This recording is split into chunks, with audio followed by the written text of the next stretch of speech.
Benjamin Netanyahu, warning members of Congress there will be consequences to cutting a bad deal with Iran on its nuclear program. This deal won't be a farewell to arms. It would be a farewell to arms control. And the Middle East would soon be crisscrossed by nuclear tripwires. A region where small skirmishes can trigger big wars would turn into a nuclear tinderbox. So is the prime minister playing politics? Is he trying to win an election or trying to keep the world safe? Kentucky Senator Rand Paul joins me right now. Senator, you sat in the chambers for this speech. Your thoughts before, your thoughts now. Was it politics or was it just a warning to the world? Well, as you know, I was a co-sponsor of inviting Netanyahu to the speech, and I thought he encapsulated the message very well in the sense that it is about nuclear enrichment, but it's also about spreading terrorism, and it's also about the spread of conventional arms, the potential for the spread of conventional arms throughout the Middle East. So I thought he brought it together pretty well. The most important point I think that was made was that it's not a choice of a bad deal or no deal. A good deal ought to obviously also be on the table. Right. The president, 45 minutes after, said, hey, you know what? He offered no solution, same old stuff. You felt differently.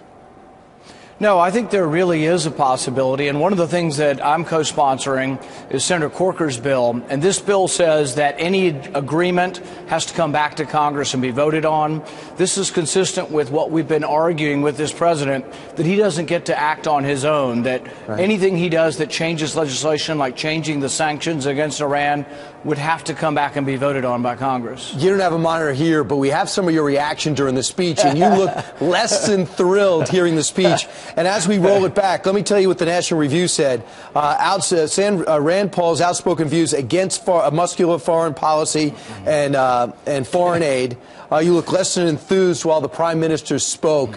What were you thinking?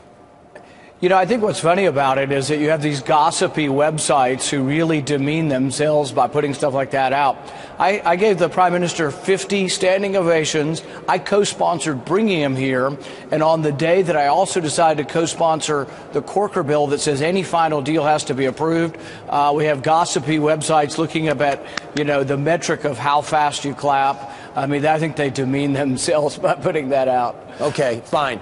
So you clap slow but thoughtfully, and there's no there. Fine. Hey, I'm sure you pick up the New York Times because your paper boy comes every day with your favorite newspaper. But one of the stories for the last 2 days headlining was in Secretary of State Hillary Clinton's lack of using the State Department email, using a person email for 4 years. And when people request to get it, she has not been handing it over because she wasn't using it. Is this a big deal to you?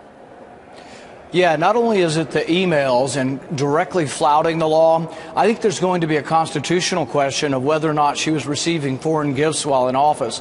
The Constitution explicitly says that as a senator or as a Secretary of State, you're not allowed to receive gifts from foreign countries. They've been receiving millions of dollars in their foundation. Now, they're going to say that's not us, me directly, but do they profit in any way from their foundation? Does it pay for their travel? Does it pay for any of their expenses? She's got a lot of questions she's going to have to answer. And real quick, you won CPAC for the third straight year and the straw poll, but most people are talking about Scott Walker. Does that bother you? No, I think we're excited to win CPAC. I think only one other person, Ronald Reagan, has won it 3 times.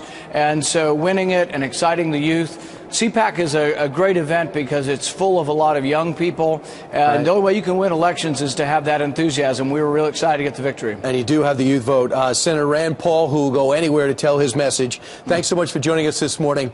And I thought you clapped fine.